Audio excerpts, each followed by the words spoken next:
Buenas tardes, ahora sí. Buenas tardes, mañanas.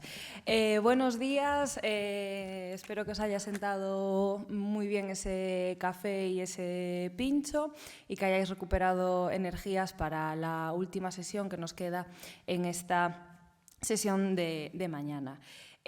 Vamos a dar comienzo ahora al panel Valores emergentes y contravalores en la sociedad actual, en el que intervendrán la profesora de la Universidad de Málaga, Ruth de Frutos, y la profesora de la Universidad de Vigo, Talía Rodríguez Martelo. Si os parece, vamos a dejar que intervenga cada una de nuestras ponentes y al final reservaremos espacio para que nos hagáis todas las preguntas que estiméis necesarias.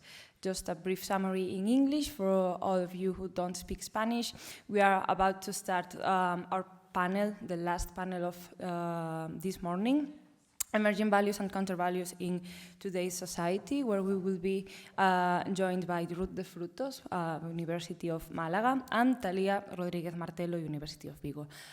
We will proceed with the interventions of both our speakers, and then we will have a final session for your questions and comments. Please be participative and do not doubt to ask any question. Vamos a comenzar con la intervención de la profesora investigadora y periodista Ruth de Frutos, que está especializada en Derechos Humanos y Periodismo, trabaja actualmente como profesora de periodismo en la Universidad de Málaga y al mismo tiempo colabora con distintos medios de comunicación como La Marea, Pícara Magazine, El Salto o La Podería, del que además es fundadora junto a otras 7 compañeras. La intervención de Ruth de Frutos que veremos a continuación va a abordar las cuestiones de feminismo e igualdad dentro de los medios de comunicación públicos. Summary in English for all of you. Ruth de Frutos is a professor, a researcher and also a journalist specialized in human rights and journalism. She is currently a professor in journalism in the University of Málaga in Spain and collaborates as well with different media outlets like La Marea, Pícara Magazine, El Salto or La Poderío, which is a media outlet that she is also a co-founder along with 7 other colleagues. Ruth, the room is yours. You have the word. Puedes empezar. Gracias. Good afternoon. Buenas tardes. Voy a hablar en castellano, aunque vengo de la Universidad de Málaga, siempre me gusta, y ya que hemos tenido al profesor, que es uno de mis maestros, hablar de epistemología, siempre me gusta empezar citando a Donna Haraway y hablando de nuestras mochilas. En mi caso, fui a Málaga a estudiar el máster que me dio acceso al doctorado y poquito después conocí a Paco Campos, al profesor Paco Campos, que participó en mi tesis doctoral, y justo hablaba con Talía, que su primera pregunta, no sé si él lo recuerda, en el tribunal de la tesis todavía sigue siendo una de las incertidumbres que intento responder. Y hablamos precisamente de cuál era el papel del capitalismo y de la mano invisible de Adam Smith en todo lo que tenía que ver con indicadores mediático-culturales, que era el objeto de mi tesis doctoral.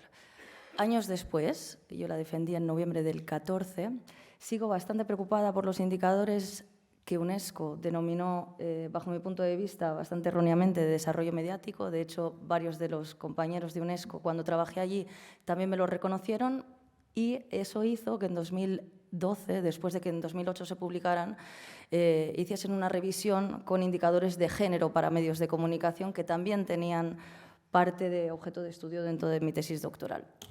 En paralelo a esa vida académica, seguí profundizando en el periodismo. Me consta, el profesor José López, también le agradezco que me hayan invitado hoy aquí, me decía que hay estudiantes también de periodismo en la sala, así que como somos de la casa, tanto los estudiantes de doctorado como del grado, bienvenidas. Y por último, me gustaría agradecer tanto a Marta Rodríguez Castro como al resto del equipo de investigación y felicitarles por el premio. Ya les decía en el café que no en muchas ocasiones se tiene la fortuna de ser invitados por un equipo tan amplio de investigadores que además recibe reconocimientos nacionales. Dicho lo cual, me han encomendado la tarea de hablar de algo tan sumamente complejo como la transversalización de la perspectiva de derechos humanos llevado a estos tres términos, igualdad, diversidad y feminismo, en los medios públicos, locales, regionales, autonómicos, dependiendo de la organización de cada Estado, nacionales e internacionales. Por lo cual, les invito al menú de hoy con tres propuestas. Primero, y tiene que ver, por supuesto, con lo que hablaba el profesor que nos antecedía, con esta trayectoria larga, por cómo se están articulando los movimientos mediatizados, esos que componen distintos espacios públicos y cómo se articulan también dentro de los nuevos medios de comunicación. ¿Desde cuándo? Si se acuerdan, lo veíamos en la ponencia anterior, la importancia de la temporalidad y también del tiempo. Donna Haraway también, conocimiento posicionado. Yo me voy a centrar en todo lo que ha sucedido después de 2015, que es lo que algunas autoras denominan el inicio de la cuarta ola. Como ya sabrán, cualquier tipo de taxonomía tiene sus propios problemas, esas nubes de las que hablábamos, ¿no?, en la primera presentación, pero me parece muy educativo poder hacer unidas y vueltas teniendo un punto clave en el tiempo, que es en 2015. Después hablaremos de objetos de estudio, o como a nosotras en los estudios feministas nos gusta denominar, en los sujetos de estudio, ya que muchos de esos sujetos, por ejemplo, periodistas que trabajan en los medios de comunicación, participan de y en nuestras investigaciones. Y después 5 desafíos breves, siempre como propuesta para poder investigar, lo hablábamos antes, y poder establecer lazos. Y esta es una de las características también de la cuarta ola. Me van a disculpar, puesto que tenía algunos elementos audiovisuales, pero no funcionan, y como vamos a ir un poquito mal de tiempo, prefiero resumir. Hay varias características que tienen que ver con estos movimientos de la cuarta ola, que van a aplicarse directamente a todo el movimiento que hacen hombres y mujeres que trabajan en medios de comunicación, también personas que no se enmarcan o no se quieren enmarcar dentro de estas categorías estanco, y es importante reconocerlas, puesto que vamos a hablar de estados en los cuales ya se están reconociendo incluso en el carnet de identidad. De hecho, les he puesto, no sé si se acuerdan, a una periodista en la portada. Ella es Diana Zurco, es la tercera presentadora del Informativo Central de Argentina, es la primera presentadora trans en conducir un telediario tan importante como el de la cadena pública.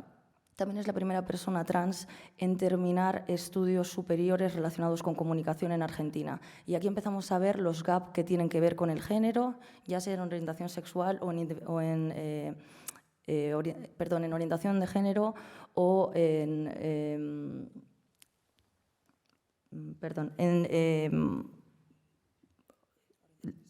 eso es, perdón, estoy ahora mismo un poco traspuesta. Todo lo que tiene que ver con a quién amamos o qué tipo de identificación tenemos de nuestros cuerpos, disculpen.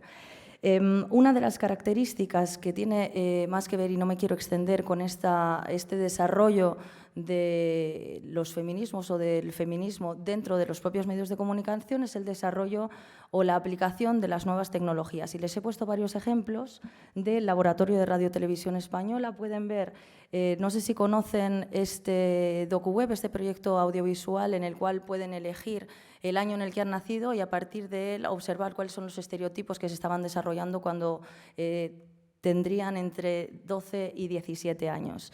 De ese proyecto audiovisual, que es uno de los más conocidos y que actualmente está siendo nominado a los Prix de Europa y también a los Prix de Italia, que son unos premios de periodismo de reconocido prestigio, el mes del orgullo, otros 2 comunicadores de la televisión pública diseñaron, precisamente del laboratorio, diseñaron este proyecto fuera de escena, en el cual abordaban desde la misma perspectiva, ahora sí, todo lo que tenía que ver con el LGBTIQ-fobia. Me parecen casos paradigmáticos en los cuales se empieza a observar cómo se analiza la internacionalización del movimiento, la utilización de nuevas tecnologías y también cómo nos afecta en esa mochila que traemos todas a la hora de construir información y también de gestionar en puestos directivos ese tipo de comunicaciones. Vayamos a la cronología. Les hablaba específicamente del 2015, obviamente, por el movimiento internacional que hubo relacionado con el Ni Una Menos, pero también ha habido movimientos que han afectado a la composición de los medios de comunicación y de la agenda setting en medios públicos, como pueden ser las primaveras árabes o el Black Lives Matter en Estados Unidos. En este último caso tenía que ver sobre todo con el tratamiento que tiene que ver con personas racializadas, con personas que procedían eminentemente de América Latina y también cuál era la falta de representación con respecto a presentadoras y presentadores de televisión, en puestos que tradicionalmente están sumamente masculinizados o en puestos que tienen que ver con techos de cristal. Luego veremos algunos ejemplos. En el caso de 2018, si bien en España tenemos un punto de inflexión que es el 8M, siempre me gusta recordar que la Corporación de Radio y Televisión Española ya había implementado en enero este Observatorio de Igualdad, que tiene que ver con el plan específico que hubo un año antes. La primera medida fue la creación del observatorio, después todo aquello que tenía que ver con formación en materia de género y, en un tercer lugar, todo aquello que tiene que ver con recursos humanos, contratación, selección de personal, conciliación familiar, etcétera.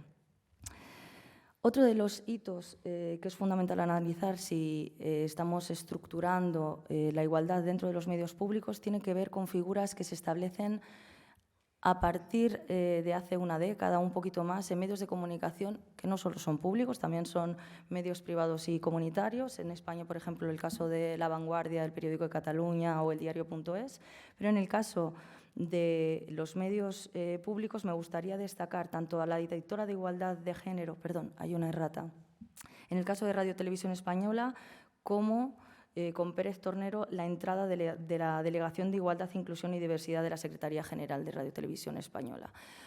Se ocupan principalmente de dar seguimiento a todas las cuestiones que tienen que ver con género y se marca también para el alumnado que hay, me consta, de derecho dentro de los distintos planes de igualdad. Se pueden observar todas sus actividades en las memorias anuales. Por aquello de poner otro tipo de ejemplos, y ya que la compañera va a hablar de Europa, siempre me gusta hacer ejemplos de un lado y del otro del charco. En el caso de Argentina, y más con la modificación gubernamental que ha habido, política que ha habido después de las últimas elecciones, vamos a ver qué va a suceder después de las últimas declaraciones de Milei en materia de género en medios públicos, pero se creó en 2010 distintas representaciones de lo que aquí llamaríamos editora de igualdad de género en distintos medios públicos, ya sean radios, televisiones o agencias de comunicación. Les he puesto el ejemplo de Gabriela Pellegrini en el caso de Chaco Televisión o de la propia Silvina Molina en Telam, que como saben es la agencia de noticias nacional. ¿A qué se dedican exactamente estas editoras de género? En el caso de Telam, por supuesto, la propia designación ya supuso un hito. Tienen que tener en cuenta que ahora mismo toda la plantilla de Telam está en riesgo de ser despedida por la nueva planificación gubernamental con respecto a las agencias de medios públicos. Lo que supone no solo una vulneración de los derechos humanos, sino también una vulneración de toda la perspectiva de género que se ha venido trabajando de manera interna y externa, tanto en tratamiento como en dinámica organizativa. Creación del propio área, el programa integral de prevención y radicalización de la violencia, la guía de comunicación inclusiva, el escalafón femenino gramatical, que tiene que ver también directamente con las guías de estilo que se conocen tradicionalmente en España, o un programa de capacitación en torno a la ley Micaela, que es una ley específica sobre violencia de género que se desarrolló en Argentina después de este conocido caso. Si hablamos de investigación, y ya van a ir viendo que siempre hay un proceso de ida y vuelta, uno de los últimos artículos que ha habido sobre este tipo de figuras es el publicado por 3 investigadoras de España en inglés, en el cual abordaban, tanto en medios públicos como privados, cuáles eran las principales funciones de estas editoras.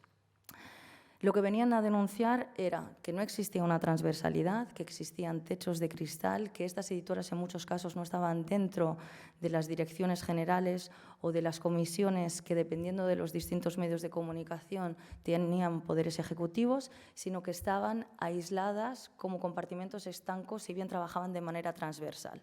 ¿Eso qué significa en términos prácticos? Y también hay excepciones, por eso les recomiendo leer el artículo. que podemos hacer una muy buena cobertura de alguno de los casos, probablemente porque haya un foco mediático determinado que imprima la necesidad al medio de comunicación de, por ejemplo, abrir un informativo local o regional con lo que está sucediendo con alguna de las jugadoras de fútbol que pertenecen a nuestra ciudad, aunque formen parte de la selección nacional. Pero, sin embargo, a lo largo del tiempo vamos a ver que ese tema es llevado a una sección específica o es tratado en profundidad en secciones específicas y no en la apertura de los medios de comunicación. Y no tiene nada que ver con que se vaya al foco mediático, sino con el tratamiento informativo que se está haciendo de cada una de las noticias.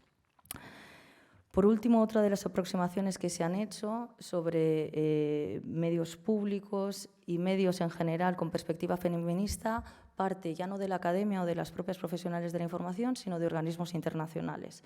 Y aquí les elenco varios de los indicadores a los que hacía referencia y una de las últimas guías que nos sirven para la formación en materia de género desarrollada por UNESCO en 2020, por si están interesados. El siguiente bloque tiene que ver con lo que tradicionalmente en la academia hemos llamado objeto de estudio, que en los últimos años se ha ido corrigiendo por sujeto de estudio. Como no tenemos tiempo, seré muy esquemática, pero sí que me gustaría abordar estas 4 esferas. La primera tiene que ver con la propia definición, con las prácticas organizacionales, profesionales y el análisis de contenido, para que vean cómo se han ido desarrollando investigaciones académicas que abordan estos temas e invitarles a profundizar en algunas de ellas si están interesados. Les pongo ejemplos. Este es el último plan de igualdad, ya que vengo de Málaga, les hago un viaje al sur de España, de tanto la televisión como la radio públicas de Andalucía.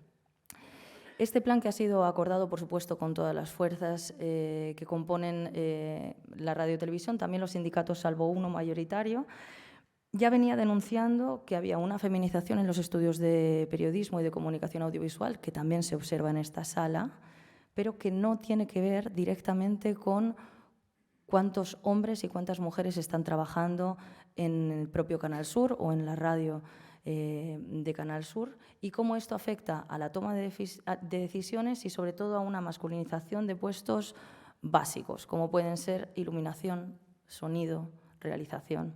No tanto en las salas de redacción, pero seguro en la puesta en común y en toma de decisiones. Esto que ha sido denunciado en los años de trabajo de la Comisión de Igualdad, los 2 años que han llevado al funcionamiento y a la puesta en marcha de este plan de igualdad, es un mandato a incorporar por la Declaración de Montevideo de 2019, que tiene que ver con la introducción de este tipo de temáticas en doctorales como este, pero también en la formación reglada de las universidades, no solo dentro de asignaturas específicas, sino que también de manera transversal podamos hablar de qué está sucediendo en los medios de comunicación con una perspectiva en derechos humanos y feminista. La siguiente, las prácticas organizacionales. Seguro que han oído hablar de techos de cristal, de suelos pegajosos, de precarización, que afectan principalmente, y voy a abordar resultados de una investigación que publicamos con la Federación Internacional de Periodistas el año pasado en una revista indexada peruana. La pandemia, de la cual se ha hablado en la primera ponencia, ha afectado negativamente a los profesionales de la información, pero sobre todo a las mujeres que tienen que conciliar. Y eso va a repercutir en la calidad de la información, en el tipo de contenidos que estamos abordando y en la propia representación que pueden tener estas mujeres, ya sea en la toma de decisiones, de la gestión de las propias televisiones públicas, de las radios públicas o de las agencias de noticias públicas, pero también en la sindicación, que sigue siendo una parte fundamental de las propias organizaciones.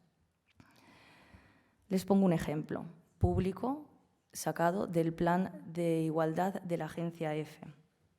Esta es la plantilla que tiene la agencia EFE según los datos publicados por la misma el año pasado. Perdón, este año en referencia al año pasado. El 55,56% de los delegados de EFE en el exterior son mujeres, el 40% de las delegaciones nacionales, el 42,86% de los directivos, pero tenemos un déficit de empleo en lo que ya barruntábamos y les venía comentando antes en algunas secciones, en el caso de Canal Sur. En el caso de EFE se hace evidente por temáticas, tecnología, servicios generales, deporte, y por el contrario hay una feminización en materia nacional, documentación y economía. La brecha salarial, recordemos que según los datos de la UGT en España está en torno al 21,5%, en el caso de la Agencia Nacional es del 5,6%. Eso significa que ceteris paribus, por el mismo trabajo, una mujer recibe en torno al 5% menos, al 5,6% menos de salario en la agencia pública. Les invito, si van a hacer análisis relacionados con prácticas organizacionales, a que no solo desagreguen los datos por sexo, cuantificando el número de personas en la plantilla que desarrollan distintos tipos de secciones, sino también dónde está el dinero y cuál es el problema. En los casos públicos, la parte positiva es que los planes de igualdad por ley, sobre todo después del decreto 901 y 902, tienen que dar todo este tipo de información. Y si no, ley de transparencia y se solicita si en el plan de igualdad no ha sido publicado, lo cual no suele pasar. Con respecto a prácticas profesionales, y este es mi segundo sombrero, yo suelo trabajar en temas de feminismos, pero también seguridad de periodistas y libertad de expresión.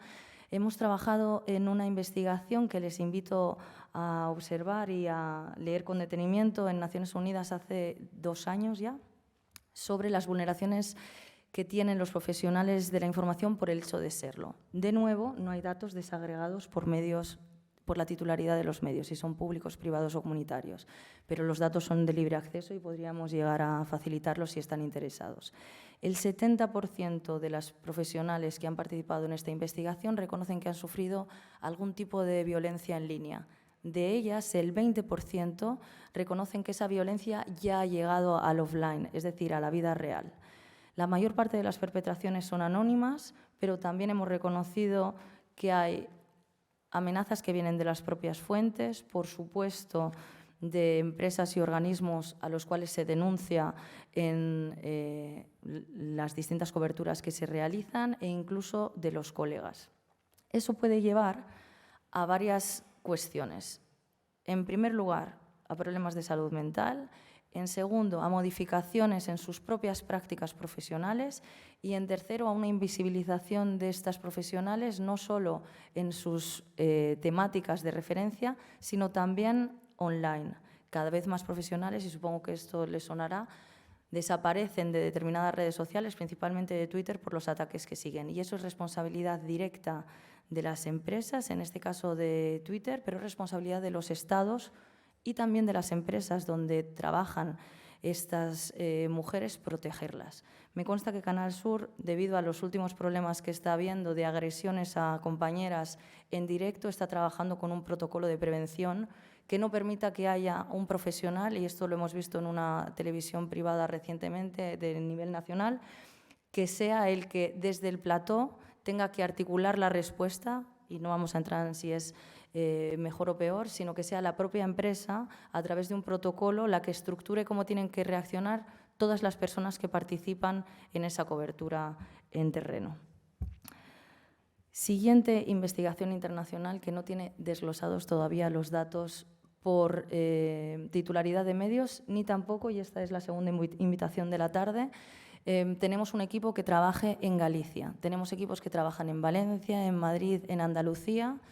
Formamos parte de este proyecto de monitoreo global de medios, en el cual se analiza en 116 países cuál es la perspectiva de las mujeres, no solo como trabajadoras, sino también dentro de las propias coberturas.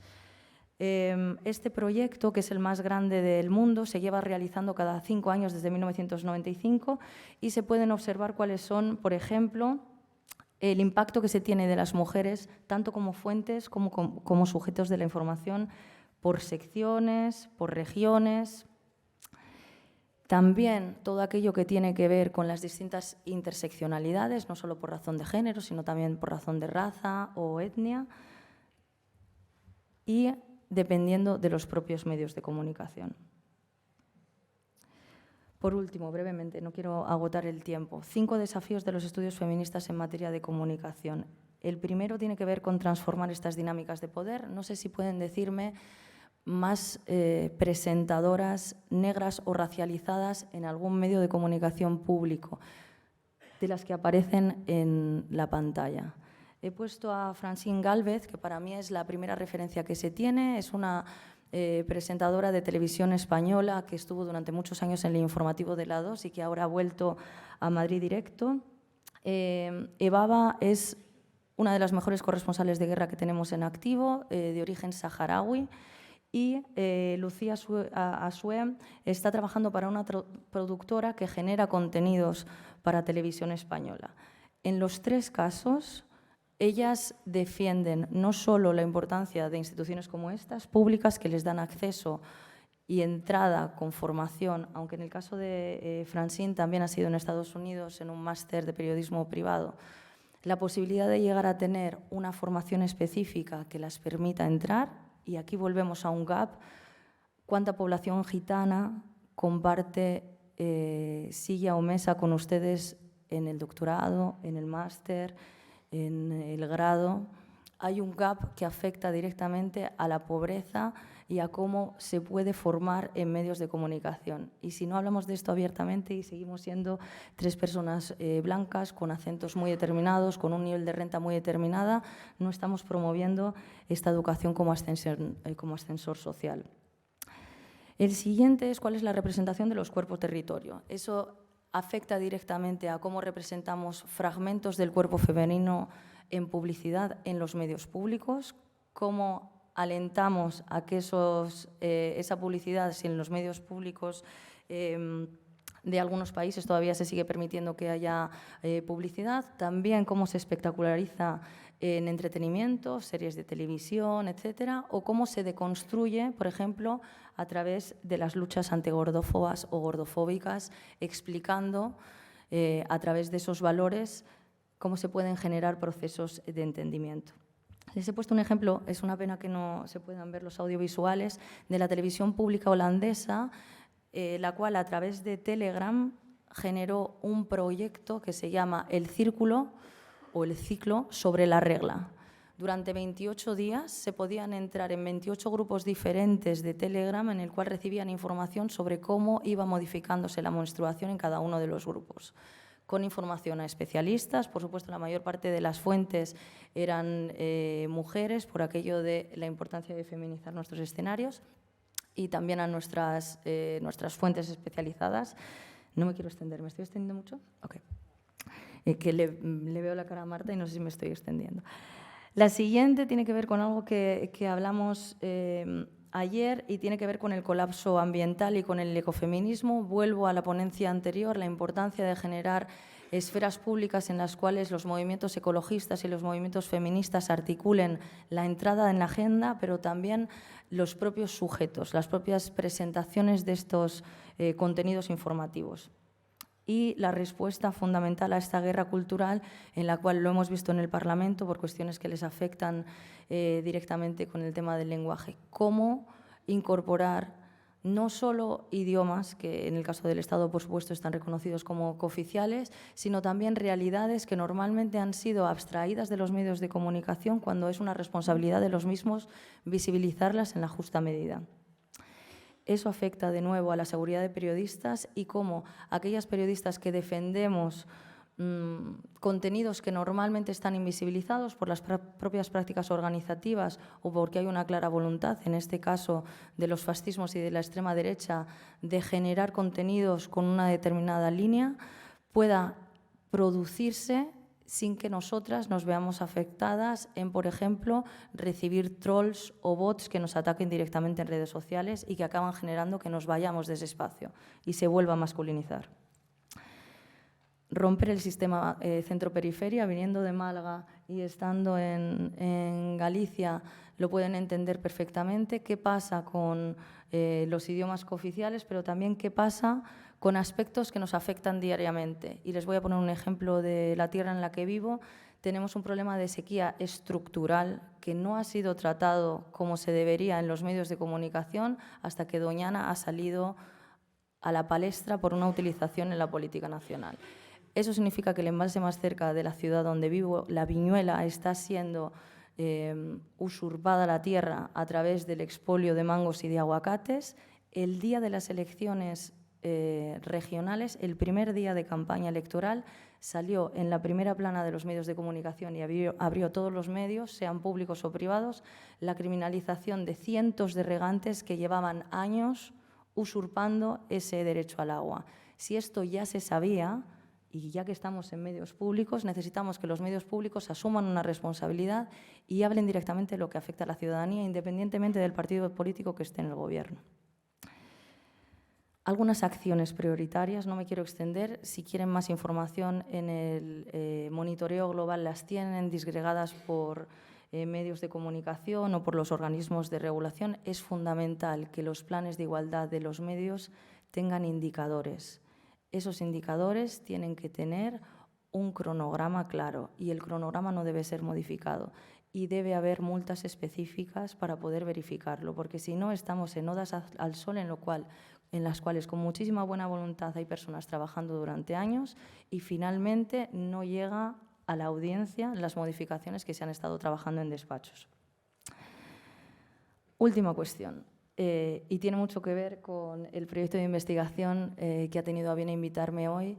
La transferencia de conocimiento es fundamental. Lo vemos en la cátedra que también ha organizado este simposio, pero también en nuestras investigaciones. Actualmente en la Universidad de Málaga coordino un proyecto sobre periodismo feminista en el cual también hay involucrados otros agentes como Reporteros Sin Fronteras, la Red Internacional de Periodistas con Visión de Género, en el cual intentamos abordar precisamente esas 4 esferas: la definición, las prácticas organizativas, todas aquellas prácticas laborales del día a día de los y las comunicadoras y, por último, la agenda setting, los contenidos.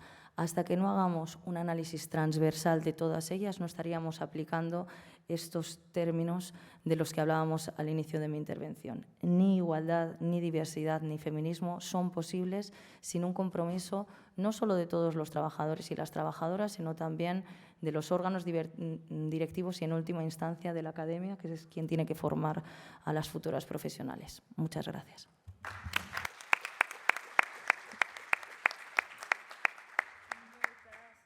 Moitas grazas, Ruth, pola túa intervención. Thank you for your intervention that I will just summarize very briefly so that we can recap and recatch and think about the questions to debate later.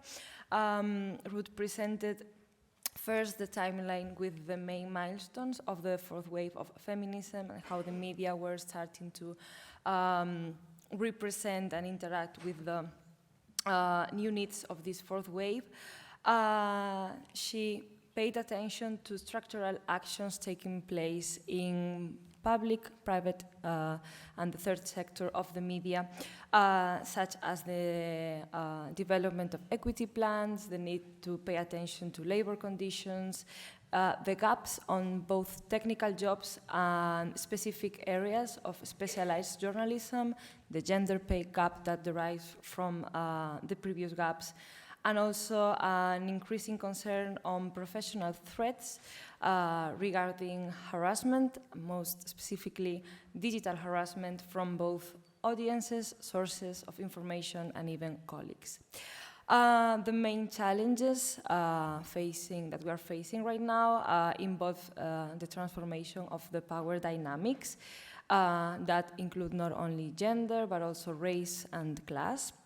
The environmental collapse, the need to study and embrace ecofeminism and the relation between the body as a territory, the reaction of the patriarchy when feminism makes steps forward, the need to break the center-periphery paradigm, and the need for researchers like we all are, to take action and transfer the work we do here in schools like this to the general public in the general interest. Thank you, gracias Ruth por la tu intervención y continuamos Agora, co turno de Talía Rodríguez Martelo. Talía es licenciada en Publicidad y Relaciones Públicas y máster en Comunicación con Fines Sociales por la Universidad de Valladolid y doctora en Comunicación Audiovisual y Publicidad por la Universidad de Complutense de Madrid. Actualmente es investigadora en la Universidad de Vigo del proyecto Mapa de la Desinformación en las Comunidades Autónomas y Entidades Locales de España y su ecosistema digital, que, para resumir, conocemos con el acrónimo Fake Local.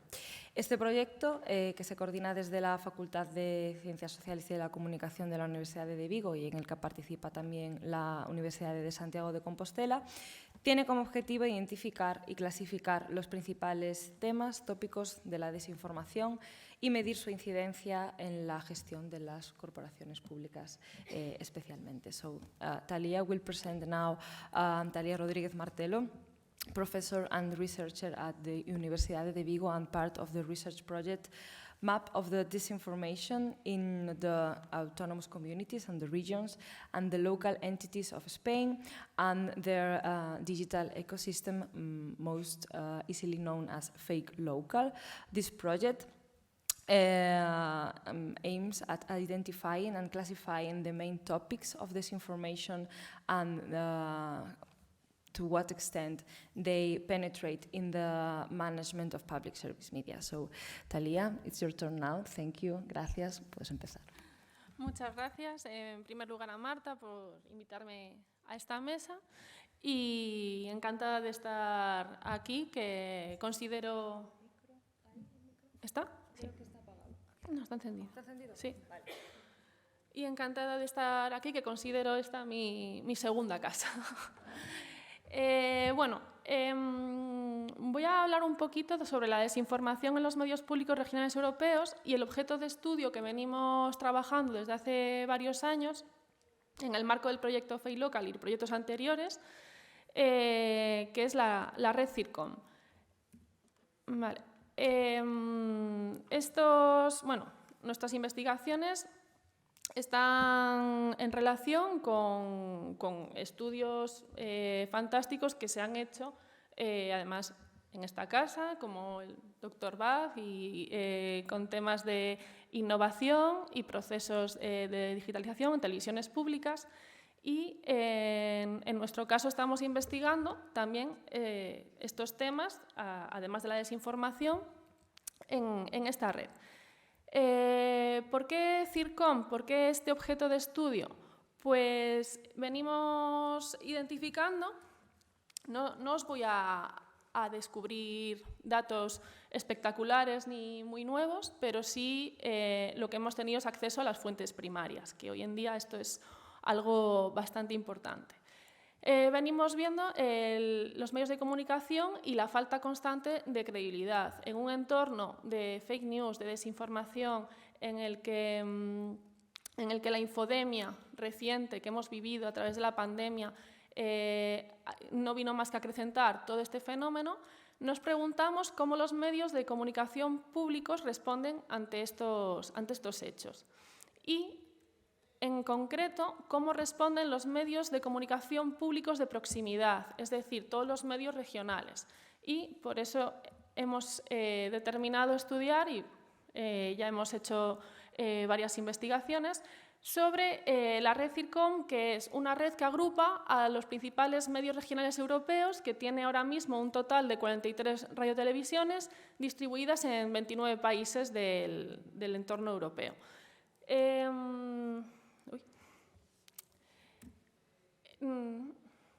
Vale. En el 2022 entrevistamos a las radiotelevisiones de estos países y en el 2023 volvimos a hacer la misma investigación sobre el mismo objeto de estudio y ampliamos con Irlanda e Inglaterra, España y Portugal. Como podéis ver, es un espectro bastante amplio de lo que son los medios regionales europeos, por lo que tenemos bastantes fórmulas diferentes de cómo se enfrenta la desinformación en este entorno. Los medios de comunicación en general, y sobre todo los regionales en particular, hoy en día están determinados por tres fenómenos, que es, por un lado, el proceso de digitalización, que en esto no me voy a extender porque ya se ha venido hablando y no voy a mejorar nada de lo que ya se ha comentado en esta mesa. Y luego el entorno multiformato, que el entorno multiformato nos lleva a una gestión de contenidos frenética en los medios de comunicación por tratar de adaptar todo lo que se produce a todos los diferentes formatos, tanto para digital, web, redes sociales y demás. ¿Qué ocurre? Aquí podríamos entrar en el debate de si esta adaptación debería de ser una adaptación como tal o debería de ser producción ad hoc para los diferentes medios. ¿Qué ocurre? Os estoy hablando en todo momento de medios regionales y hay una falta de recursos que no existe como tal en los medios regionales o en las plataformas internacionales. Y luego, otro de los fenómenos, de las dificultades a las que se enfrentan los medios regionales, es el consumo disgregado. Como os digo, no os hablo de nada novedoso, pero es también un debate que tenemos sobre la mesa de cómo afecta este consumo disgregado a las audiencias y a la capacidad de los medios regionales de sobrevivir en estas circunstancias, ya que el evento televisivo se ha perdido. De hecho, es que el evento televisivo, que aún sobrevivía, digamos, a través de eventos deportivos, la información, los telediarios, cada vez se está perdiendo en mayor medida, incluso en estos escenarios. Entonces, en cuanto a la desinformación, encontramos que cuanto más intensa es la circulación, más baja la credibilidad de los medios. Y aquí nos encontramos en la generación Z, aunque ya casi está anticuado hablar ya de la generación Z y tenemos que empezar a trabajar con generaciones posteriores, cómo si las generaciones precedentes ya denotan esa falta de credibilidad en los medios, la generación Z directamente, y posteriores, porque ya están en edad de consumo informativo, ya directamente se da por hecho que nada de ninguna información que se venga a contar en un medio de comunicación de cualquier naturaleza va a ser verdad. Entonces ahí estamos ante una problemática bastante seria. La desinformación, además, tiene un impacto realmente negativo porque la injerencia en la política, en los procedimientos de ciudadanía, en la confianza en las instituciones democráticas y en general en cualquier tipo de instituciones, incluso la confianza en observatorios como el que nos ha preguntado Ruth, pues vienen a poner en jaque cualquier ámbito en el que tengamos un diálogo social. Si pensamos que todo es mentira, ¿qué conversación podemos iniciar? Entonces, la desinformación tiene esa lacra. ¿Qué ocurre? ¿Y por qué insistimos en los medios regionales? Porque hemos visto que la trazabilidad de la desinformación tiene un origen muchas veces local, un origen desde lo regional, y de ahí esas desinformaciones que se trabajan en ámbitos, en círculos pequeños entendamos como grupos de interés, ¿vale? Va escalando posiciones hasta los medios nacionales y hasta los medios internacionales. De hecho, la desinformación internacional y los contenidos internacionales es lo más replicado y lo más compartido en redes sociales. ¿Qué ocurre? Que las herramientas, ya os comenté que no os voy a descubrir ningún dato nuevo, simplemente hemos trabajado con los directivos de la red CIRCOM y con los trabajadores de estas radiotelevisiones para comprobar de primera mano lo que ya intuíamos. Y las herramientas son cada vez más sofisticadas. Entonces, esto quiere decir que cada vez necesitamos más recursos, tanto técnicos, tecnológicos como humanos, para el proceso de verificación. Entonces, en cuanto a la gestión de la desinformación, existe una falta de capacidad por parte de los medios más pequeños. Luego tenemos una preocupación por la pérdida de audiencia, que esto afecta a todos los medios de comunicación, por así decirlo, tradicionales. En las televisiones regionales, además, el perfil de edad es avanzado, es decir, viven en una constante puja por mantener las audiencias que ya tenemos, pero adaptarnos a las nuevas demandas de los públicos jóvenes. Pero claro, ¿qué ocurre? Que en los perfiles de edad avanzados, que son los que realmente están nutriendo estos medios regionales hoy en día, el impacto de la desinformación puede ser mayor, porque no tienen aún ese descrédito del que veníamos hablando, o lo tienen en menor medida, y además los servicios públicos de proximidad tienen y desarrollan una vinculación emocional extraordinaria con su área de influencia. Los pocos recursos, luego la circulación transversal de la desinformación, que hace muy complicado la detección en un momento inicial, y luego la verificación colaborativa, que es uno de los pilares básicos que utilizan los medios regionales para enfrentarse a esta gestión, y el aumento de confianza sería una de las ventajas que tiene su forma y el proceso de gestionar este fenómeno desde los medios regionales, ya que en los medios de proximidad, si somos capaces de trabajar con unos contenidos, digamos, con un impacto más cercano, pues también la desinformación que podemos localizar es más cercana, desmentimos antes y la gente confía más en nosotros. Esto es la teoría, pero vamos, vemos que la trazabilidad también es complicada. En la investigación que hemos realizado, que ahora en el 2004 volveremos a hacer la tercera oleada sobre este objeto de estudio, las áreas temáticas de mayor incidencia siempre son la salud y la política, pero este dato tiene truco. Es decir, en los últimos años, desde el 2020, que son los datos que manejan los directivos a los que hemos entrevistado, pues la salud como tema principal de desinformación está determinada por la pandemia. El siguiente tema es la política. Y en el tercer caso era la economía, los datos económicos y sobre todo los datos estadísticos que se manejan en el ámbito de la política. Esto es lo que encontramos. Entonces, intuimos que la salud va a dejar de ser un tema preocupante, la desinformación, si seguimos avanzando en esta investigación y si no hay otra pandemia, que esperemos que no.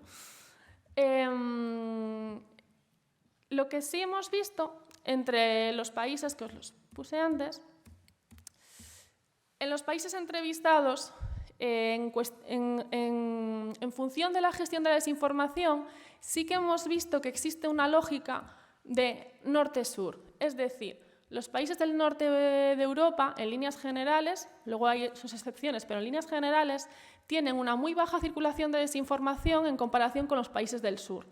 Tienen un índice mucho más alto de alfabetización mediática y un control constante y estratégico de la desinformación. En los países del sur y el este de Europa tenemos una alta injerencia de la desinformación, una ausencia de estrategias concretas que está muy ligada a la falta de recursos. Entonces, ¿qué ocurre? Que se trabaja un poco por picos de desinformación.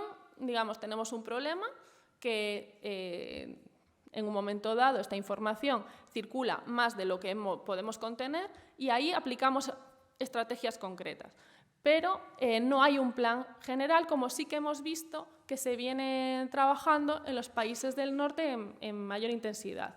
Y luego, esto como específico de los países del sur y del este, pero que se podría generalizar, la dependencia siempre de los medios nacionales para la verificación. De hecho, en los países que hemos entrevistado, la mayoría no tienen un departamento de verificación propio para gestionar la desinformación. Podríamos debatir de hecho en las entrevistas hemos debatido esta cuestión bastante ampliamente, si hace falta o no hace falta este departamento de verificación, porque la verificación como tal es algo intrínseco del trabajo periodístico. Pero ¿qué ocurre? Que hoy en día el nivel y la cantidad a la que nos exponemos hace que sea inviable verificar como se hacía antaño, y esto me remito aquí a los profesionales de la casa, ya que soy de publicidad, y en publicidad no verificamos nada. Sí, vamos, confirmamos el dato. Bueno, por último, ya voy terminando porque así vamos a tener más tiempo para el debate. Como estrategias principales para la lucha contra la desinformación y estrategias de verificación que hemos determinado en las respuestas de nuestra investigación son el contraste de información, repito otra vez lo que veníamos diciendo, lo del trabajo periodístico. Es algo que en los medios regionales es la estrategia principal, es decir, es un trabajo intrínseco y así lo gestionamos con un contraste de información, denuncia pública, consulta de las fuentes originales, porque en el ámbito local es más fácil que en el ámbito nacional o internacional, y una colaboración constante con la audiencia. En los medios regionales, una de las estrategias principales es que los propios ciudadanos, los propios espectadores, son los que avisan al medio de esta información que está circulando es falsa. La formación y la alfabetización mediática son pilares fundamentales para que esta gestión sea exitosa y uno de los resultados que sí que nos ha sorprendido es los esfuerzos que están haciendo los medios regionales en desarrollar herramientas propias. Los casos exitosos son aquellos en los que estas herramientas se desarrollan en colaboración con instituciones, con universidades y con otros medios de comunicación.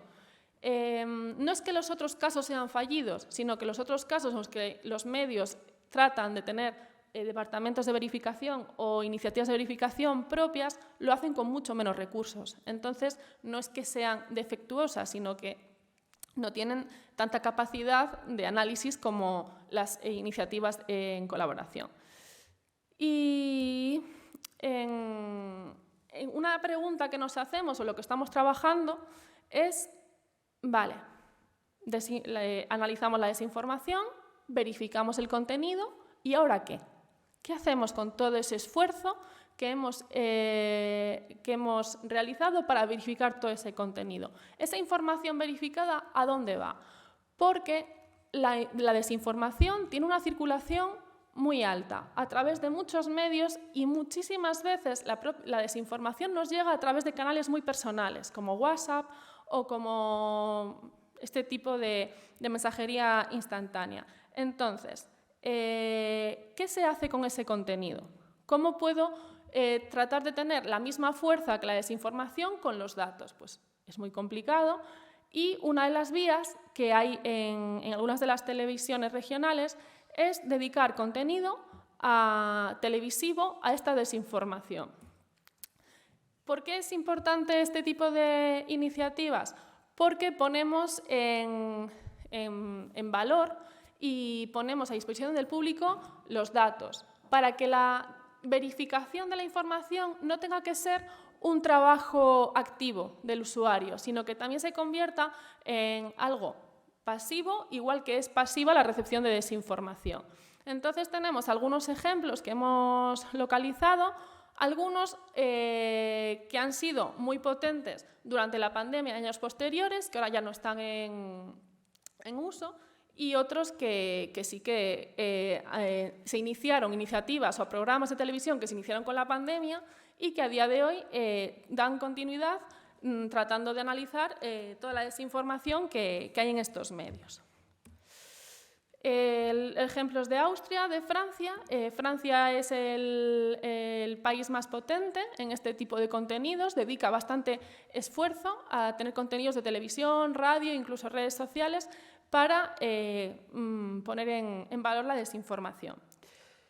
Y por último, me gustaría destacar la capacidad y las posibilidades que sí que hemos detectado en los medios regionales. Es decir, En un mundo global, en un mundo de plataformas internacionalizadas, en el que al final estamos sometidos todo el tiempo a los mismos estímulos, los medios regionales han detectado que una de sus fortalezas es la identidad de sus áreas de influencia, trabajar con esas identidades diversas y diferentes. Luego, en pleno debate sobre las lenguas cooficiales, que tenemos ahora mismo en el Parlamento, pues mantener el idioma propio de cada región como un método de vinculación emocional al final de los ciudadanos que ven estos canales. Y la cercanía, esas noticias que a lo mejor no están en la agenda nacional, pero sí que están en la agenda local y por eso me importan, porque son de mi calle, de mi entorno. Y estas bondades que pueden aportar los medios regionales en cuanto a la gestión de la desinformación, pues tienen la capacidad de actuar más rápido cuando hablamos de estas circunstancias. Y voy a ser muy breve y terminar ya. Y a los que estáis acabando la tesis doctoral, felicidades. A los que estáis empezando, suerte. Y en vez de esperar por las preguntas, me gustaría a mí dejar una pregunta aquí para la audiencia, que es que hemos hablado de las esferas públicas, los espacios mediatizados, que cómo vamos a poder convivir en un mundo en el que los hechos ya no tienen importancia porque ya no podemos fiarnos de las imágenes o de los vídeos, gracias a toda esta precisión y esta tecnificación y gracias a todos esos algoritmos que nos tienen a todos consumiendo lo mismo, ¿qué puede hacer el periodismo, los periodistas, para enmendar esta falta de confianza que vamos a empezar a tener en lo que vemos? Y me gusta dejar aquí la pregunta, ya que yo no soy periodista, y estando aquí en la casa del periodismo, ¿qué hacemos con esto? Muchas gracias.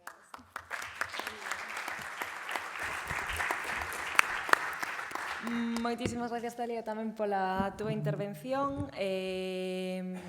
That I will summarize very briefly right now.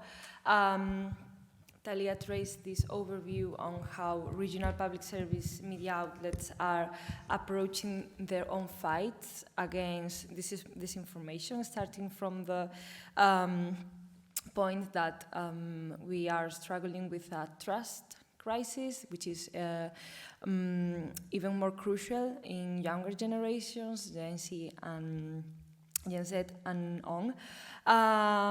She points to the need to allocate resources for the fight against disinformation. It's not something that media outlets can do for free. The main topics identified by the project in terms of disinformation are health and politics, and especially economics and politics. She identifies this north, south, and southeast logic in terms of disinformation, where northern countries are by now, I would say, safer from disinformation than southern and eastern European countries. And while the main strategies put into force by public service broadcasters in the regional realm involve both journalistic practices, like contrasting the information that we put outside, as well as verification strategies that, once again, need to have funds allocating. She finally poses a question to the audience, so if you want to pick it up, now it's your turn. How can we live in a world where facts are no longer facts, and what is the role for journalism to contribute to this coexistence of a shared reality? Grazas unha vez máis a Ruth de Frutos e a Talia Rodríguez Martelo. Agora abrimos a sesión ás preguntas de todos e todas as que estades aquí, que espero que teñades algunha inquietude agora mesmo e se non a hai, teño a seu. Aí e aí.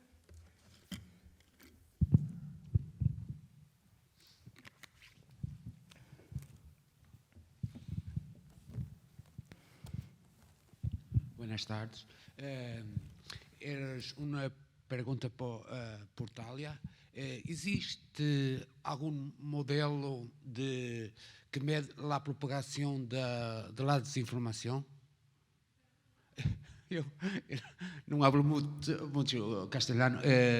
Vou tentar espaço em português. Existe algum modelo de propagação que estude a desinformação? De propagación. Sí, sí.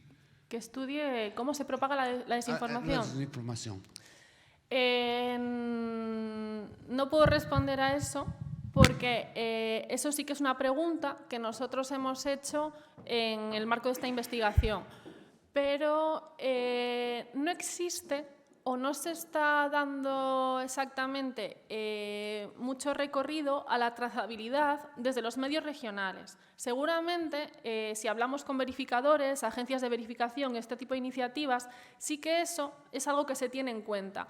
Pero desde los medios regionales, vuelvo a insistir en que, bueno, puedo responder en gallego, a lo mejor, vuelvo a insistir que como os recursos son limitados, pois non se trata de averiguar de onde procede a desinformación, senón de verificar ese contido e difundir eses datos. Entón, entendo que nas iniciativas de verificación sí que ese traballo está a día de hoxe, bueno, seguramente Ruth tamén poda dicirnos sobre isto, ese traballo sí que se fai, pero nos medios regionais é que non, o sea, traballamos, o sea, se traballa sobre o impacto dese mesmo momento. Non sei se respondí. Podemos continuar co turno de preguntas, que había unha por aí.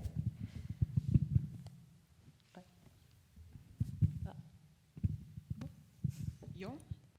¿O no? Bueno. Voy y después paso a ti el micrófono. Estamos tanto para todo. Es más como que, bueno, para Tália, un comentario, entonces, ¿no? Considerando tu pregunta, yo soy periodista originalmente, ¿no? Y yo creo que pues, de hace unos 15, unos 13 años, si consideramos 2010 como un marco, ¿no? de una masificación del uso de las redes sociales, ¿no? Con Facebook, Twitter, después Instagram, ahora TikTok y tantas otras, ¿no? Y YouTube y así por adelante, ¿no?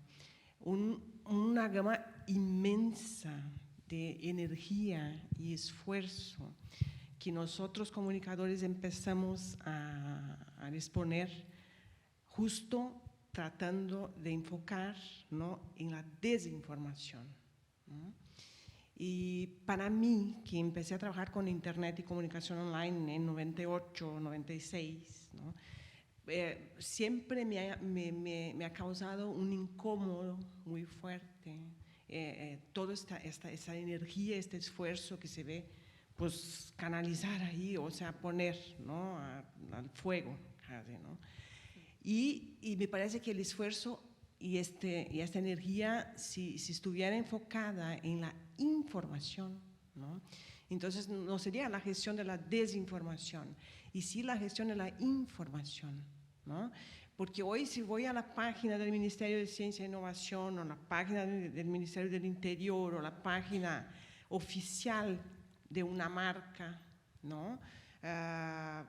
O en su cuenta en Instagram, en Facebook, ¿no? Lo que encuentro ahí, ¿no? A veces no contesta lo que yo estoy buscando, o el contenido está ahí dispuesto de una manera que pues, no está tan clara como debería de estar, o con un acceso tan facilitado como debería de estar, ¿no? Y tampoco la preocupación de estas fuentes primarias, ¿no? En posicionar sus contenidos bien, ¿no? En los buscadores, por ejemplo, ¿no? En disponer recursos financieros para esto y personas que van a estar en diario tratando de proveer estos contenidos, ¿no? Hoy vivo en España hace 1 año y medio, ¿no? Entonces, claro, me toca buscar fuentes oficiales de muchas cosas, ¿no? Y pues es ¿no? Entonces, yo creo que cambiando el paradigma, ¿no? Digo, o el propósito inicial de la reflexión, gestión de la información, sería una manera de tratar de ir corriendo por el otro lado, ¿no? Por las bordas.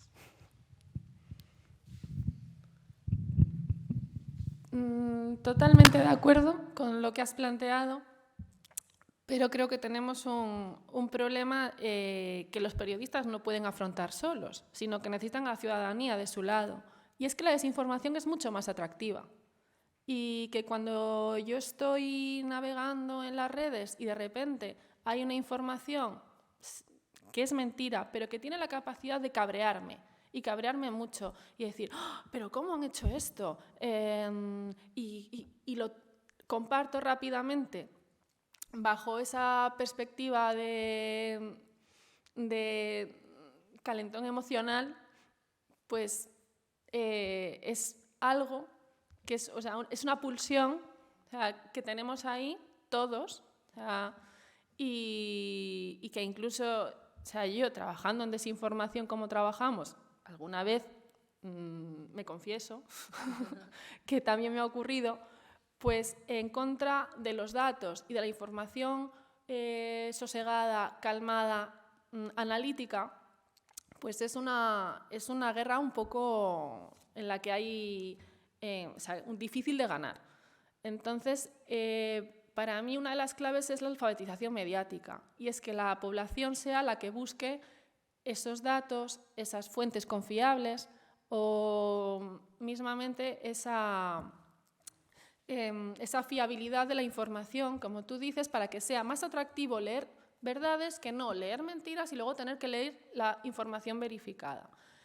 Sin embargo, también hay otro problema al que nos enfrentamos, que tiene en relación, a lo mejor me voy un poco del tema, pero creo que está en relación, que yo soy profesora en publicidad y relaciones públicas, y yo con mis alumnos hice un ejercicio hace un par de meses.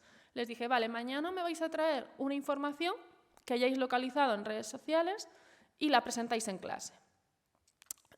No tengo los números, tampoco quiero hacer fake news, ¿vale? Pero aproximadamente el 80% de las informaciones que mis alumnos, que son espectadores, como les digo yo, sois espectadores premium, es decir, vosotros tenéis que saber más de medios que el resto de la población. Pues el 80 más o menos aproximadamente de mis alumnos, las informaciones que trajeron eran publicidad, eran promociones. Era algo que no era información. Entonces, si en un entorno de estudios de comunicación tenemos esta lacra, a partir de ahí ya todo lo demás. Entonces, a mí me parece que no respondiendo, porque creo que no hay una respuesta a la pregunta que os he hecho, cuando no podemos confiar en lo que vemos a nivel de imágenes ni a nivel ni en vídeo podemos confiar en lo que estamos viendo, porque las inteligencias artificiales ahora mismo tienen una capacidad de creación de imágenes y de vídeos.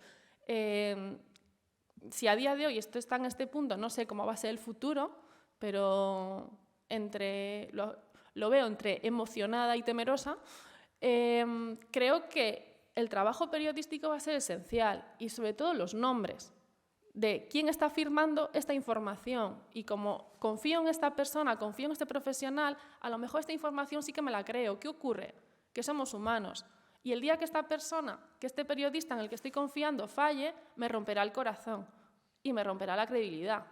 Entonces, me parece apasionante el momento en el que estamos para todo esto y el diálogo que se abre a partir de aquí. Y a mí creo que pues eso, que las inteligencias artificiales y su capacidad de creación van a irrumpir en esta vida periodística. Vamos, ya no quiero ni hablar del entorno publicitario, lo que estamos viendo de trabajos que ya no van a existir de aquí a unos meses. Pero en el caso del periodismo, o sea, os devuelvo otra vez la pregunta, porque me parece un momento apasionante para analizar esto. Muchas gracias, Thalía. Teníamos una tercera pregunta, ¿no? ¿No? ¿Más preguntas por ahí? Un segundo, que ponemos el micro y así. Solo un comentario. Hola. No, solo un comentario en la línea de la última discusión, que se hace más difícil gestionar la información que gestionar la desinformación, porque además en esta plataformización de las comunicaciones en las redes sociales hay dos algoritmos que son altamente preocupantes, ¿no? El primer algoritmo de similaridad, que en función de los perfiles comunes nos van agrupando y nos va llegando la información que se supone es con la que tú estás de acuerdo, ¿no? Y entonces viene el tema de las cámaras de eco, ¿no? Donde tú te comienzas a ser más impermeable a la discrepancia, ¿no? Y buscas y te va llegando más información de aquello en lo que tú eres, entre comillas, similar, ¿no? Y eso eso es una barrera para gestionar la información, ¿no? Y lo segundo, el algoritmo activador de las emociones, que premia, o sea, la plataforma, la tecnología premia aquella información que emocionalmente es más activadora, ¿no? Y en eso se funde el tema de viralidad y todo o sea, mientras más activador emocional tiene tu información, pues vas a ser más expuesto. Y eso no depende solamente de ti, sino esencialmente de un comportamiento algorítmico y tecnológico, ¿no? Entonces, no importa mucho la calidad de la información, ¿no? Sino qué tan activadora de emoción puede generar. Entonces, esos dos algoritmos que son parte de la plataformización de las comunicaciones, yo creo que hace más difícil la tarea que tú planteabas, ¿no? De gestionar la información, ¿no? Pero bueno, ahí está para que lo sigamos discutiendo y repensando. Pero creo que esto también parte de que es el momento de reivindicar, bueno, el momento, pero que debemos reivindicar los medios doblemente públicos, o sea, públicos y públicamente financiados, porque si depositamos nuestra ayuda informativa en corporaciones, en las GAFAM, de las que veníamos hablando, estamos sometidos a algoritmos, y aquí quiero pasar también la pelota a la compañera, algoritmos que encima tienen sesgos de género. Y tenemos una dieta informativa que al final va a estar determinada por unos poderes fácticos que tampoco podemos identificar plenamente. Y nos vamos a esas cámaras de eco y nos reafirmamos en nuestras verdades y mentiras y tenemos al final un contexto comunicativo muy mediocre y cada vez más pobre. Entonces… Bueno, gracias. Hay otro tercer factor de los que aludías con la preocupación y que tiene que ver con lo que decía el compañero sobre los algoritmos, que es cómo funciona la cámara oscura del algoritmo. Es decir, yo programo un algoritmo, normalmente teniendo en cuenta la masculinización de los programadores con mi mochila, recordemos a Donna Haraway, que le he citado en varias ocasiones hoy, y por eso generó algoritmos que cuando empiecen a aprender a través de la Learning Machine van a ser machistas, racistas, van a invisibilizar determinadas realidades que el programador no ha contrastado, simplemente porque no conocía. Incluso en el mejor de los escenarios, que es que lo haga con buena fe y no con un interés empresarial de las GAFAM o de cualquier otra empresa que le esté contratando, luego va a haber un momento en ese algoritmo en el cual ni siquiera va a tener un control humano. Y en ese aprendizaje automático es donde está el verdadero problema si no hay un mecanismo de control posterior. Por eso estoy muy de acuerdo con lo que decía Thalía de la importancia de que los medios públicos sean realmente públicos y sobre todo haya procesos de rendición de cuentas posteriores. Con respecto a la credibilidad de los periodistas, y ya aprovecho y también doy mi opinión sobre el otro comentario, ¿qué pasa cuando las redes sociales invisibilizan cuentas de periodistas o cuentas de medios de comunicación públicos? El caso de la televisión palestina en Facebook y Twitter es de Libro, tiene a 3 personas formadas en el norte de Europa con avances tecnológicos increíbles, con una plantilla de 1.500 personas, que en Facebook tiene menos seguidores que los que podemos tener todos nosotros juntos, habiendo trabajado con una estrategia que es similar a la de la CNN. Si tenemos una fuerza como es GAFAM o redes sociales con una clara ideología que se imprime no solo en la visibilización de los contenidos, sino en el propio aprendizaje automático del algoritmo, complicado va a ser la introducción de nuevas narrativas o de temas que nos crean un sentimiento o que podemos dar nuestra opinión abiertamente. Una pregunta más. Nos quedan poco más de 5 minutos.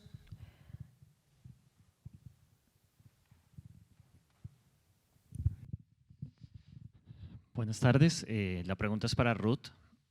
Yo procedo de Latinoamérica y digamos que allí tenemos una preocupación enorme por los discursos de odio en países que pues, han sufrido guerras de muchos años y particularmente se han utilizado los discursos de odio y de género. En mi país, yo provengo de Colombia, se hizo un acuerdo de paz en su momento entre la guerrilla más longeva del continente, las FARC, y el gobierno del entonces presidente Juan Manuel Santos. Y una de las estrategias más fuertes para desprestigiar el proceso de paz fue algo que denominaron la ideología de género, y era tratar de utilizar los medios de comunicación para decir que cuando se cerrara el proceso de paz, todas las universidades y los colegios, sobre todo los colegios, iban a estar obligados a impartir una cátedra para que los niños y las niñas se convirtieran en gays y lesbianas. Entonces se veía que el proceso de paz traía una ideología de género, muy mal construida esa idea, y se construyó toda una red de desinformación alrededor de ello. Entonces la pregunta un poco es si tienes estudios o has mirado el asunto de cuál es la magnitud de la penetración y la construcción de discursos de odio y de género en los medios europeos, y si tienes algunas ideas de por dónde combatir este tipo de cosas más allá de los procesos de fact-checking, porque en su momento yo era periodista, tuve que cubrir esto y para nosotros los medios era muy difícil tratar de combatir las ideas erróneas en contra del proceso de paz. Bueno, muchas gracias. Ya pensaba que iba a preguntar solo a Talía. Bueno, voy a hacer un proceso de ida y vuelta. Tuve la posibilidad de estar trabajando en Flip en Bogotá un tiempo, precisamente analizando cómo la seguridad de periodistas en Colombia afectaba directamente a mujeres, incluso dentro del programa de protección del Estado. Y según ibas hablando, claro, el caso de Ginette Bedoya es paradigmático de cómo se utiliza esa ideología de género para estigmatizar no solo el trabajo de una periodista, sino la denuncia pública de una victimización por el hecho de ejercer el periodismo en el país. Así que te lo agradezco. En ese caso, tanto ella como Lidia Cacho en México, otras periodistas en España como Cristina Fallarás, la propia Ana Requena en El Diario, vienen denunciando desde... se me van ocurriendo sobre la marcha más. Vienen denunciando esto que los fascismos y la extrema derecha han denominado ideología de género, y por eso normalmente las académicas, pero cada vez más las profesionales, abogamos por un enfoque en derechos humanos que solo puede ser un enfoque periodístico en esta materia con una perspectiva feminista. Podemos hablar de perspectiva feminista, pero con un enfoque en derechos humanos que también está siendo cada vez más denostado, entramos dentro de un marco normativo de estándares internacionales defendidos por organizaciones que se entienden perfectamente. ¿Qué pasa cuando hay determinadas fuerzas políticas que empiezan a denostar incluso estos valores que forman parte de la mesa, como puede ser la Agenda 2030, con la cual podremos estar más o menos de acuerdo, pero forman parte de un consenso que tienen que ver, por ejemplo, con que existe un cambio climático, con que hay modificaciones en la temperatura de la Tierra, con que las mujeres partimos de una situación de desigualdad. Antes hablábamos del patriarcado. Y hay determinadas cuestiones que han sido elegidas puntualmente para generar una contranarrativa, una narrativa específica desde determinados partidos políticos que se repiten. Antes estabas hablando de esta ideología de género y de la educación de gays y lesbianas y a mí me venía a la mente el PIN parental, ¿no? en España. Y ahora, respondiendo a tu pregunta, para que veas que en esto, por desgracia, hay más similitudes relacionadas con la ideología de Bannon que diferencias en el mundo. Hay varios estudios. El Instituto de Género de la Unión Europea está trabajando en uno, por no solo citar trabajos de compañeras que si quieres a nivel académico podríamos hacerlo, y la propia Federación Internacional de Periodistas tiene varios estudios sobre lo que se debe denominar violencia online, y dentro de esa violencia online tenemos los discursos del odio, pero también otra serie de herramientas que hemos hablado ambas, que tienen que ver con cómo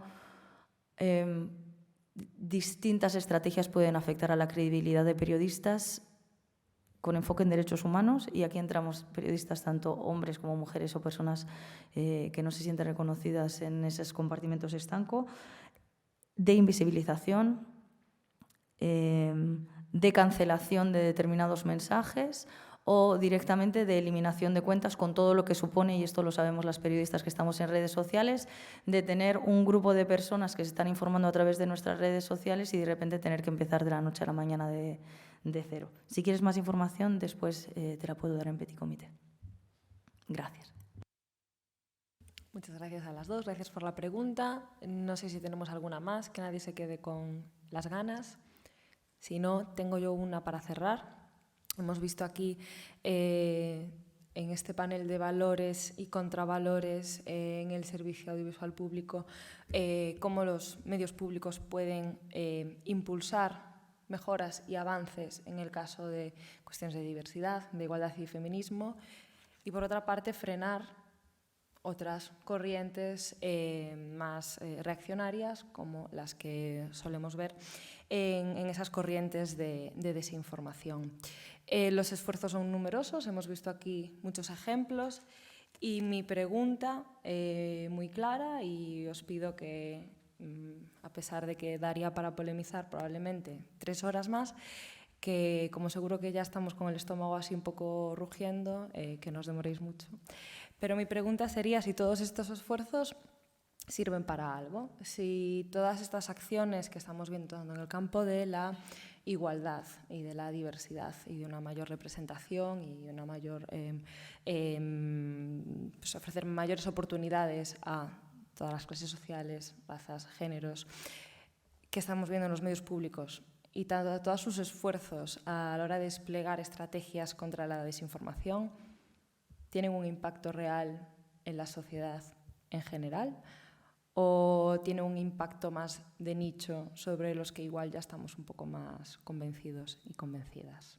Does it matter the intensive work that public service media organizations are doing in terms of equality and feminism and diversity, and also in terms of the fight against disinformation? Do they really make an impact on the public sphere and on our societies? Mi respuesta es que como mujeres y dentro del colectivo LGBTIQ+, en la mayor parte de países, y me gustaba mucho lo que se aludía antes, que no se puede generalizar con determinados espacios, pero nunca ha habido un desarrollo normativo tan amplio, nunca ha habido un interés tan amplio en medios públicos locales, regionales, nacionales e internacionales, porque hay una visibilidad tanto de mujeres como del colectivo, y que sean estas personas las que puedan generar información, entretenimiento e incluso publicidad en estos medios, para mí es un avance sin lugar a dudas. Ahora la pregunta está en cómo combatimos esa desinformación, esos discursos del odio y esas políticas de retroceso social. Uf. Habéis dejado la parte difícil de la pregunta. Yo creo, como bien dices, Marta, que esto nos da para horas y horas, Pero por resumirlo mucho, necesitamos colaborar. Medios, instituciones, academia y ciudadanía. Y para mí la respuesta es formación, formación y formación. Es decir, cuanto más formada está la población, menos sensible será a la desinformación y más permeable será a los avances que estamos viendo hoy en día. Sobre si estamos haciéndolo, los medios lo están haciendo bien o mal, no lo sé, pero desde luego lo tienen que hacer. Entonces tienen que estar ahí. No sé si está calando el discurso feminista o no, porque por desgracia vemos que hay juventudes a veces cada vez más polarizadas en ciertos aspectos, pero desde luego tiene que estar esa representación ahí. Y es así un poco lo que trataría de resumir esta cuestión tan complicada. Pues muchas gracias a las dos, a Ruth de Frutos y a Thalía Rodríguez, por estar aquí hoy, por vuestras respuestas, por vuestras intervenciones. Y concluimos aquí el panel sobre valores y contravalores del servicio audiovisual público. Concluimos también las sesiones de esta mañana en el auditorio. Ya podemos irnos a comer para, una vez más, recobrar energía para las sesiones de discusión por las tardes. Muchas gracias a todos y a todas.